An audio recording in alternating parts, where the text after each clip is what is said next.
This is a tutorial on the newly revised buyer representation agreement. This is the June 2026 revision, and it hasn't changed radically, but I'll still do a very quick tutorial on it. And C.A.R does this template here, this draft, where they show you what has changed in red. You can see there's something here, buyer assignment verbiage, which is good, and I'll explain what the changes are when I go through it here. But let's jump back to the buyer representation agreement. Now keep in mind that you are required by law to do this form as soon as practicable and no later than the time you write an offer. So do not write an offer without having this form done. And I know agents like to debate as soon as practicable, but why delay it? Because when I've told agents that if you can go to a showing, then it's practicable to have this buyer representation agreement signed by then. It's not like you were closing an open house and someone walked up to you and said, hey, can I come see it? And you didn't have a B.R.B.C. in your possession. Okay, obviously that's different. But if you're scheduling a showing with someone that's going to happen in the future, if it's planned, you should have a B.R.B.C. Why push back? See, the law, it's a double-edged sword.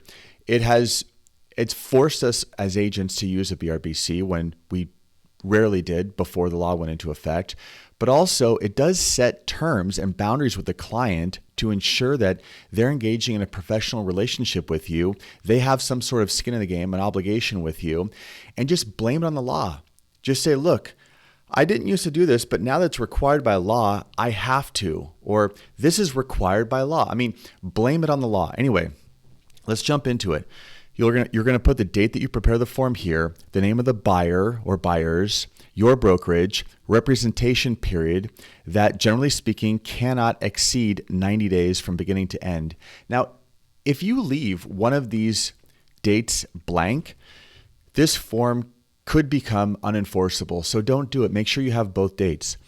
I used to say that get an exclusive, but without belaboring the point, non-exclusive is fine. Now, if you feel that you want an exclusive relationship with your client, then by all means, check the exclusive box.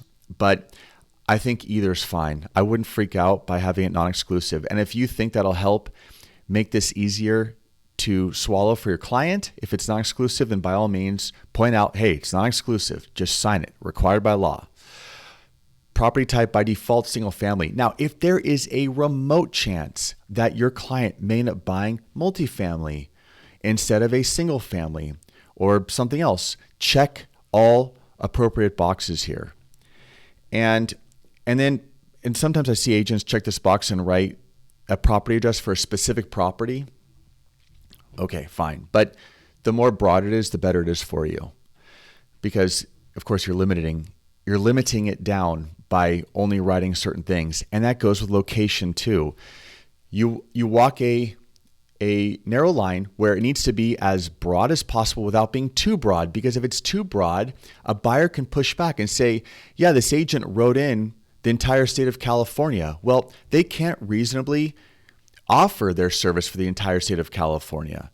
And so if they push back on this form and tried to cut you out from getting paid, you don't want them to have any footing or leverage. So to do it properly, you put in a service area that's reasonable. We're talking about a geographic area that you can reasonably service. And that might be a few counties even. You might have no issue servicing multiple counties, but just don't go wild with this, because someone could push back if they can point out that you can't reasonably service that area. Okay. All right, now we're going to just jump down to compensation. Whatever you put here is the most you can get paid to represent a buyer. If you put 1% here, you cannot get paid more. It doesn't matter who pays you. You're limited. That's the most you can be paid. Put the highest number possible. And you need to tell the buyer. Now, I've had agents that'll say, well, the buyer wants to just put some made up schedule where they'll only pay what the seller's willing to reimburse. You cannot do that. And that's a big red flag. Fire that buyer. If buyers push back on this, fire them. This is another benefit of this form, is not only does it create boundaries that, because buyers agents have in many cases been exploited because they're doing all this work for free, on spec, speculation that they will be paid if and when the buyer buys a property. In the meantime, they're spending their time, their most valuable resource, and then also monetary resources, filling up their gas tank, putting miles in their car, showing properties to a buyer with no guarantee. How many other professional services do that? Not many. Usually they require a deposit or a retainer or something to that effect. But if the buyer doesn't buy, then the buyer's agent's out of luck. So if you get pushback in this compensation section, walk away from the buyer. If they won't sign something, see, buyers are so privileged now because the seller picks up the tab in most cases. Almost all cases, the seller's picking up the buyer's tab. So there's a very, very high probability the buyer isn't even going to have to pay this. So they're lowballing you on something that they won't even have to pay. That's the irony in this. Again, if a buyer won't pay something like 2.5% or even 3%, fire that buyer. Walk away. And if you say, I can't get a buyer unless I put a low number like 1%, okay, then you don't have a business. Then change careers. You must set professional boundaries, and it starts right here on the BRBC when you put in the amount of compensation.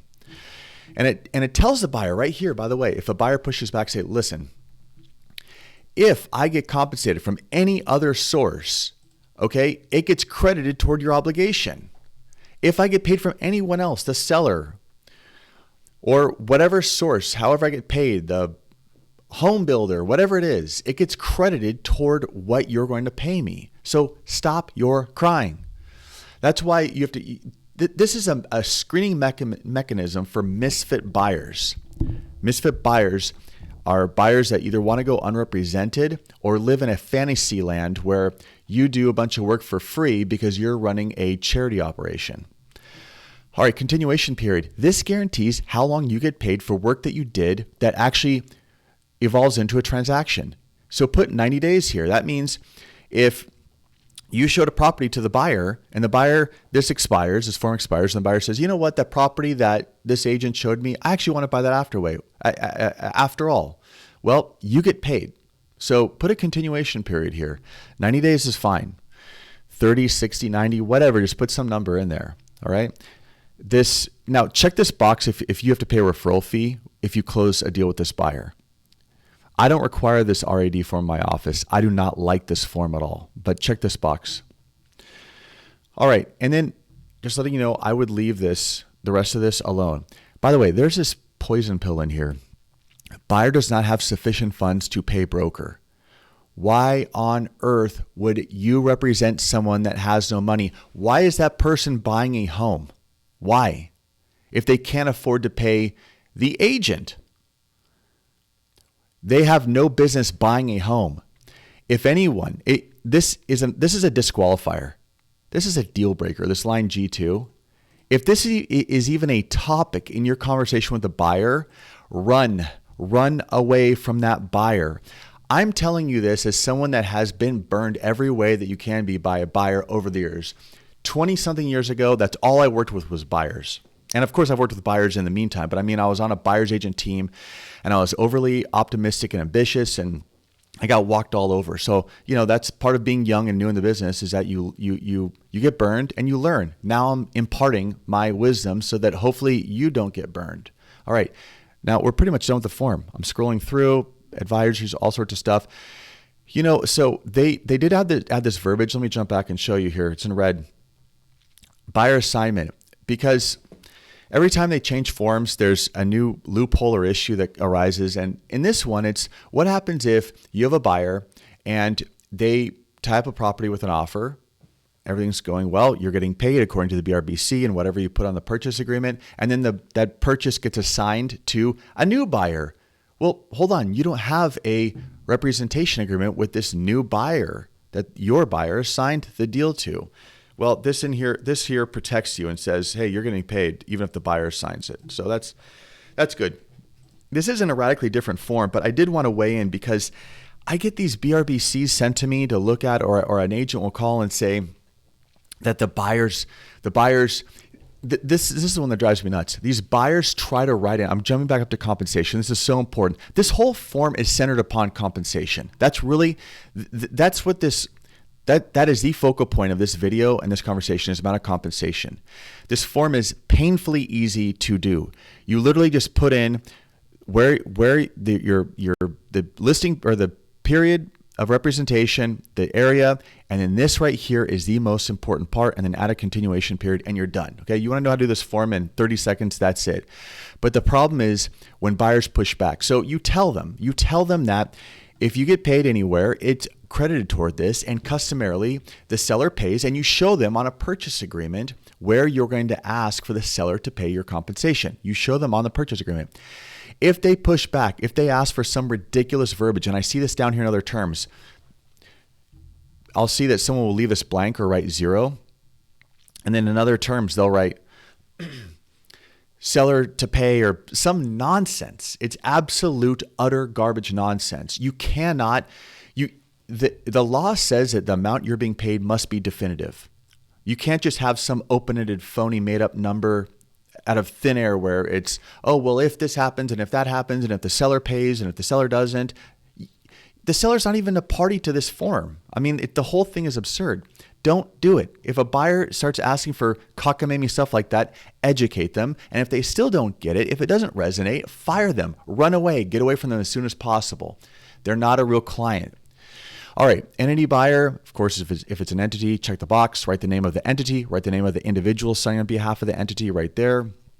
Have the buyer sign. And you're done. Now, this is a bundle. So now there's 5 pages of disclosures and advisories, but all you're doing is you're signing, your buyer's signing, you're going through. What are we looking at here? Broker compensation advisory. More verbiage to protect you and the industry since everything's so litigious now. All right, buyer's going to sign that. Buyer investigation advisory, buyer's going to sign that. Consumer Privacy Act, buyer's going to sign that. And you're done. That's it. That's the BRBC. If you have any questions, please leave a comment. Thank you for watching.